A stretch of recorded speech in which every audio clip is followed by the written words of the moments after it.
Ohio State and Clemson in what we're going to call Act 2 here. Lots changed, some things not so much. Justin Fields, Trevor Lawrence, still both quarterbacks for these teams. Got the same coaching staff going on here. Now, let's not forget, this was, looking back at last year's game, Ohio State Clemson, this was a game I believe then, I believe it now, believe it after watching highlights of it again for like the fourth time now, going down that painful road once again.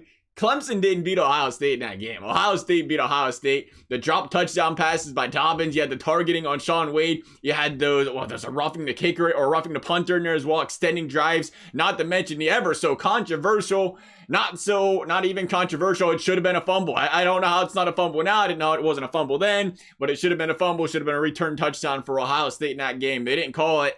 Nonetheless, there was a lot that went on in that game, and one thing I can say for certain is it felt like now, Justin Fields was the better quarterback in that game. He was having an outstanding game. Some of those passes he was making, top notch. Felt like that Buckeyes defense did a more than exceptional job of containing Trevor Lawrence in that Clemson offense. That being said, though, we're going into this year, and things sure do feel a lot different. Justin Fields has been struggling. It ain't no secret the way this guy's been playing a couple of different games now this season, Northwestern Indiana, that stick out, where this man has struggled against good defensive units. And now he's going to go into in a game against Clemson, who loves to bring the pressure. Justin Fields, a guy who loves to hold on to the football. How's he going to react this time? Again, it's easy to look at these last few weeks and think, oh man, what's going to happen with Justin Fields here? But at the same time, you can't forget this guy. He's projected to be the number 2 overall pick for a reason. And one of those reasons was the way he played against Clemson last year, the way he played at all, or in general last year. He's had some, getting some good games again this season. But the number one concern for this man's future in the NFL, for the Ohio State Buckeyes' chances of winning this game, is this man has got to speed that clock up in his head once he snaps that football. He's just holding onto the ball too long. When you play a team like Clemson that loves to bring the blitzes, loves to disguise things, mix things up, it's going to make things more than difficult for Justin Fields if he just can't get rid of that football quickly. And he's got to do a better job of that. That is number 1 on the Justin Fields list here. And he can't be afraid to just live to fight another down here. This is a team that they do a great job. They did a good job against Notre Dame. They even did a good job against against Fields last season when he had 13, 14 carries and he was averaging a yard per carry. They do a great job of containing the quarterback, making sure they don't scramble out and pick up big plays there when they bring the blitz. So he's got to be able to do a good job to say, you know what, let's go, roll out, throw the football away, live to fight another down. Don't try to force something. We've seen that a couple times now where he just gets, you want to say discombobulated. He just says, oh, I got to try to force something. I got to try to make something out of nothing. And it turns into a turnover. It should be a turnover, just a bad play in general. We got to eliminate those if you're Justin Fields. And I think this guy, again, he's got more than the ability to go ahead and do that for this team. And you look at Trevor Lawrence, again, we're comparing the quarterbacks. Trevor Lawrence still looking like a stud out there. Buckeyes defense, not the same this season. They are dead last in the conference against the pass this season, allowing 261 yards per game through the air. Clemson, a team that ran the ball twice with the ETN last year. They ran the ball, or not twice, 10 times with ETN last year.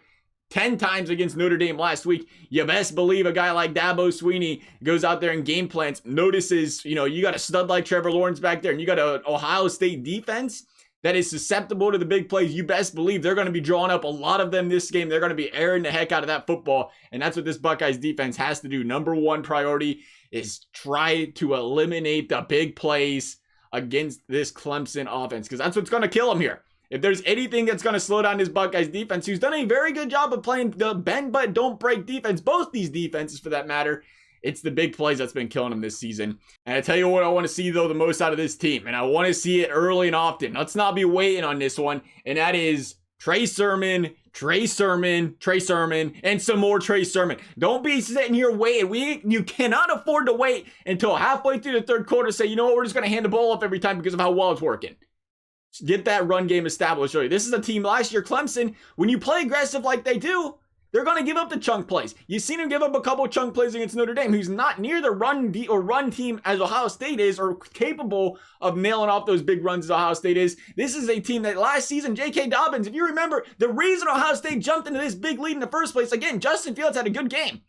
But J.K. Dobbins was the dagger in this one. This guy ran off 2 separate 50-yard run plays in this game that really pushed Ohio State ahead.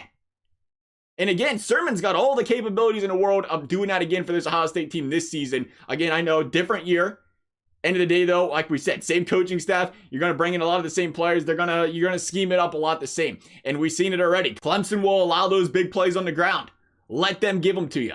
The more time you got that football, the more time you pound that rock, the more time you wear down that defensive line, the more time you wear down those rushers, give Fields a little bit extra time back there. Not to mention, you're keeping the football out of Trevor Lawrence's hands here. The run game is going to be huge for these Ohio State Buckeyes here. I want to see 25, 30 carries out of Sermon. I think that's going to be a big key to success here for these Buckeyes. A team who, again, it's not the same team as last season. I think last season was a year I would have loved to see them play Joe Burrow. I would have loved to see what they could have done in that. I think their defense could have stood strong. I don't think they have that defense this year. But that's not to say they can't go pound for pound for Clemson once again this season. They just have to, again, be a little bit more efficient offensively here. Can't be settling for them field goals in a red zone. And they got a chance here. Hoping for the best out of these Buckeyes. Love your guys' thoughts. Thank you guys for watching. We'll see you next time.